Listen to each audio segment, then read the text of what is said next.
Sports Inquirer here with Coach Miles from Georgia State football. First scrimmage, guys in their pads, physicality, just overall thoughts on it. A lot to work on, a lot to improve on. There were good, there was bad, there was ugly, and there was pretty. So I got to go in here and watch the film and see what was which and what we need to correct and move from there. But one thing we didn't have to coach was energy level and effort. So the other stuff will come. Very first drill after you warmed up and did some special teams was goal line stand. Defense looked very well those first 6 or 8 snaps. What did you like from that side of the ball during that I like part of their practice? pad level. They played with really good pad level. They got underneath and didn't get pushed back, and I think that's a great improvement from last year. And offensively, Kyler Neal had some physical runs overall. Just discuss the depth of your running back core. It looks like Neal is a physical back, but also can go outside a little bit, and you have some smaller backs as well. Just discuss the depth at that position. Yeah, well, we're right now. Marcus Caffey's out with a concussion. Okay. So we really are alternating 3 guys.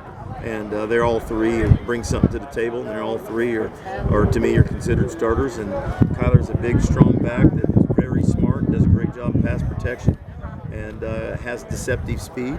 Taz is a smaller back with great feet, great change of direction, does a great job in the pass game as far as catching the ball, and he's an explosive player. And Kendrick Dorn is a taller, bigger back with a lot of ability and a lot of speed. So they all bring something different to the table, and they're all quality people, and they're doing well. So we've got to just get them better at all the footwork and the assignments, and we'll be ready for the first game. Move to the offensive line. What were some positives or some things you can see some improvement on from that side? It's really hard to tell right now. Yeah. Because of the quarterbacks being not live. So I've got to go back and look at the film. There's so much more to it with the offensive line. I can't really tell you until I look at the film. I didn't like their pad level on the goal line.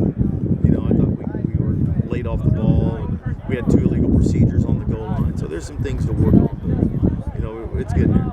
Glenn Smith had 2 touchdown catches. It looked like blitz out there. So let's talk about the receivers and how they're acclimating into the system this year. Well, they've all been with us. I mean, the only one that's new is Penny Hart and Marquand Green, but the rest of them have been with us through spring football. So they've been acclimated for a while now, and I think that I know Tim McConnell's doing a great job coaching them, and they've got some ability. We just got to be consistent in catching the football. And lastly, I saw several times during the scrimmage, you talk about discipline, things like on the sideline. Is that just the players getting used to being in a game situation, having referees and being aware of that stuff? Oh, yeah. I mean, that's why you scrimmage and you practice, and it's harder here than it is, in a game time, because we're pushed up against the fence next to trains, and, we don't have that much room. So we're just trying to make a point to them, to be conscious of it on the sidelines, because you don't have that in practice. And all of a sudden you get here and you're screaming and preaching it. So, it's just stuff that we're trying to make points so that we're ready for a game.